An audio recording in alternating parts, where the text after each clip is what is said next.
दोस्तों, आज हम बात करने जा रहे हैं उस शहर के बारे में जो बनास नदी के किनारे स्थित है। बनासकांठा जिले में स्थित यह शहर आलू की नगरी से जाना जाता है। ये शहर जिले का महत्वपूर्ण शहर है।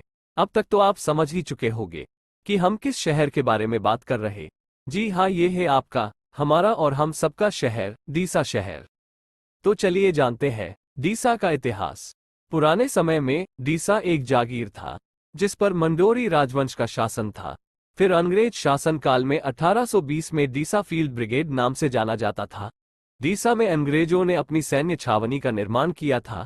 इस छावनी का मुख्य हेतु राजस्थान और पालनपुर के बीच डकैतों, उत्तर पश्चिम गुजरात में घुसपैठ और कच्छ के बीच के क्षेत्रों को बनाए रखने और उनकी रक्षा करने के लिए किया गया था। ब्रिटिश राज के दौरान डीसा ने एक महत्वपूर्ण प्रशासनिक और व्यापारिक केंद्र के रूप में अपनी पहचान बनाई। ब्रिटिश शासन ने यहां पर इंफ्रास्ट्रक्चर को भी विकसित किया, जिससे शहर का महत्व और बढ़ गया। पालनपुर की एक जागीर के रूप में डीसा बॉम्बे प्रेसिडेंसी की पालनपुर एजेंसी के अधीन था, जो 1925 में बनासकांठा एजेंसी बन गई। 1947 में भारत की स्वतंत्रता के बाद बॉम्बे प्रेसिडेंसी को बॉम्बे राज्य में पुनर्गठित किया गया। जब 1960 में बॉम्बे राज्य से गुजरात राज्य का गठन हुआ, तो ये गुजरात के बनासकांठा जिले के अंतर्गत आ गया। डीसा अपने आलू की खेती के लिए जाना जाता है।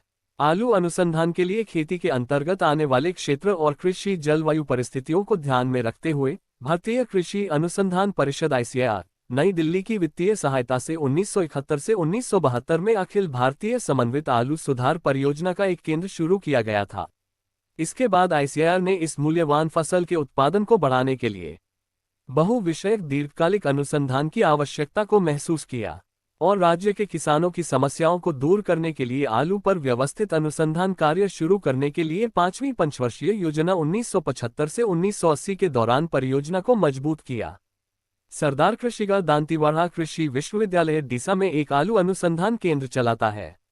ये राज्य के उत्तर गुजरात कृषि जलवायु क्षेत्र इव के अंतर्गत आता है। ये शहर इस क्षेत्र का प्रमुख चिकित्सा केंद्र भी है। यहाँ स्वामीनारायण मंदिर, जलाराम मंदिर, विश्वेश्वर महादेव मंदिर और 2 जैन मंदिर और एक मस्जिद भी है। हवाई स्तंभ के नाम से जाना जाने वाला एक टावर 1824 में अंग्रेजों द्वारा बनाया गया था ताकि पूरी आबादी को मापा जा सके।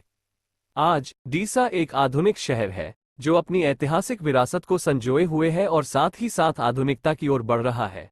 मार्च 2018 में वडाप्रधान नरेंद्र मोदी की अध्यक्षता वाली कैबिनेट कमेटी और सिक्योरिटी यानी कि CSCS ने डीसा में एयरबेस बनाने की मंजूरी दे दी थी। डीसा में एयरबेस बनाने के लिए 1000 करोड़ खर्च किए जाएंगे। इससे डीसा शहर का महत्व और बढ़ जाएगा। आज मूल डीसा को जूना डीसा के नाम से जाना जाता है।